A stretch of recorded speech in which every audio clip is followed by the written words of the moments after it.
Bagamat 2 dekada ang itinagal para kay Coach Dave "Scarecrow" Galera at 8 taon naman para kay athlete Christian Mindaro, tuluyan nang nakamit ng dalawa ang kani-kanilang belt upgrade sa larangan ng Jiu-Jitsu sa katatapos lamang na Over Limit Philippines General Assembly 2025. Ang naturang pagtitipon ay pinangunahan ng 4th degree black belt at Over Limit Jiu-Jitsu Academy founder na si Professor Edison Caguhara sa lalawigan ng Cebu noong 8 ng Nobyembre. Ang Jiu-Jitsu ay isang uri ng martial art na nakabatay sa teknik, balanse at kontrol sa katawan upang mapabagsak at mapasuko ang kalaban sa pamamagitan ng grappling, holds at submissions.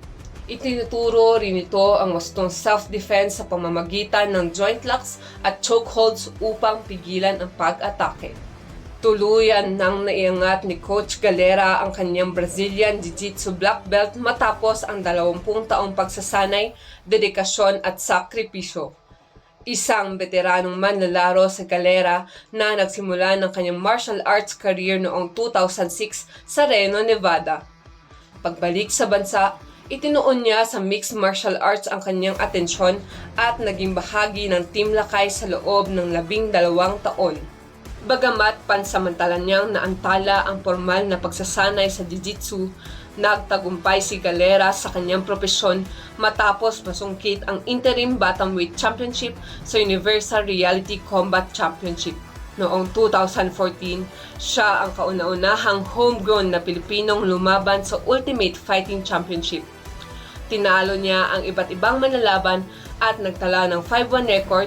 Lahat ng panalo ay natapos sa pamamagitan ng finish. Oh, the journey was quite difficult. It took me 20 years. Probably got my belt 2006, around 6 months of my blue belt, and I transitioned to MMA about like around 10 years or 12 years. Then I went to a different gym. From Checkmat. From there, it took me another year or so just to get my purple belt. Then I moved to Over Limit during pandemic. That's where I got my brown. And after brown, I got my black belt recently, like a week ago. It's mixed emotions. I'm still grateful. The hard work, the process was quite difficult for me, but the reward is fulfilling. And really feel very grateful because this is one of the hardest belts to earn in martial arts. Yes, I'd just like to thank everybody who supported me from this journey. Without your support, I wouldn't even be here, all right, during my Jiu-Jitsu days and during my MMA days. This is just love. And I'd just like to thank my family as well, to my wife, to everybody out there. Just love. Thank you guys.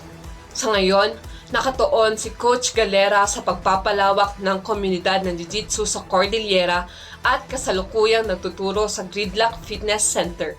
Samantala, nakamit naman ni Jiu-Jitsu athlete Christian Mindaro ang kanyang purple belt matapos ang 8 taong pag-iensayo at paghubog sa sarili.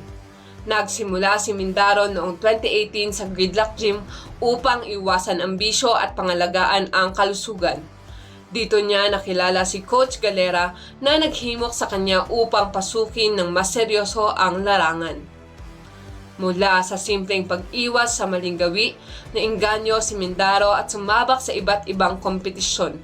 Inilapit niya rin ang sport sa kanyang anak na ngayon ay lumalahok na rin sa pambansa at international na kompetisyon. Kasabay ng kanyang belt upgrade, nakapag-uwi rin si Mindaro ng gintong medalya sa Blue Division at tansong medalya sa Absolute Division sa ika-3 Copa Damao de Jiu-Jitsu na ginanap sa Cebu noong ika-7 at 8 ng Nobyembre. Kinatawan niya ang lungsod ng Baguio at nakalaban ang mga atleta mula sa Vietnam, Guam, Romania, Iloilo, Cavite, Manila at iba pang lugar. So ito pong medal na to, ito po nakuha ko sa division ko, which is a 68 division, which is a 6-man bracket team. Nakuha ko po ito sa kanila, which I won everything in submission. Hindi po natapos yung oras sa scoring. I submitted every opponent dun sa division na yun.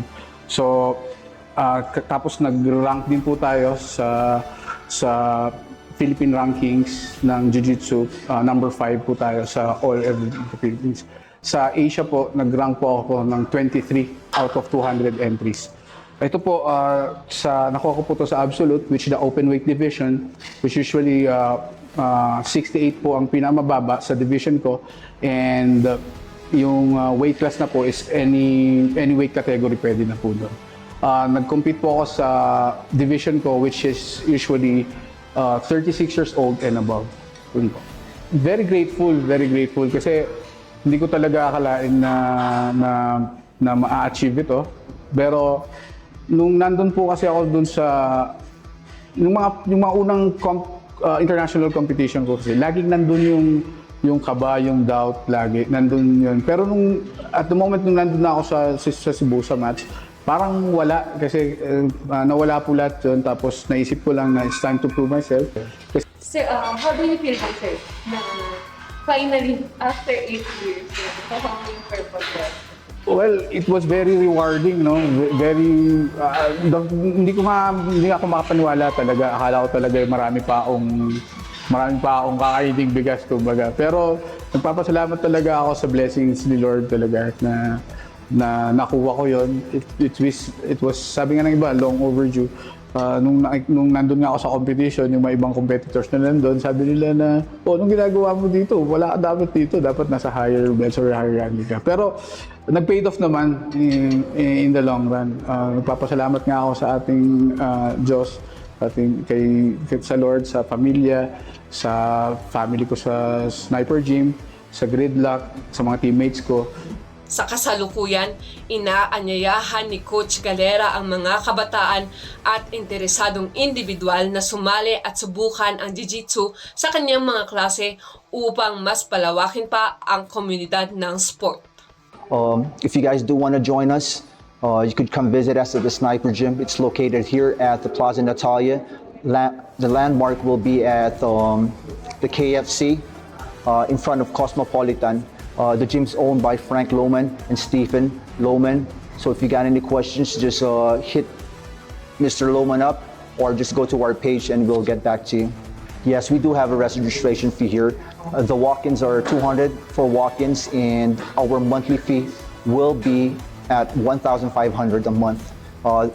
That would be minus Sunday. We always take Sundays off. Tunay ngang kahirap ng pagkamit ng mga belt at medalya sa larangan ng Jiu-Jitsu. Isang paglalakbay na humihingi ng oras, sakripisyo at matibay na loob.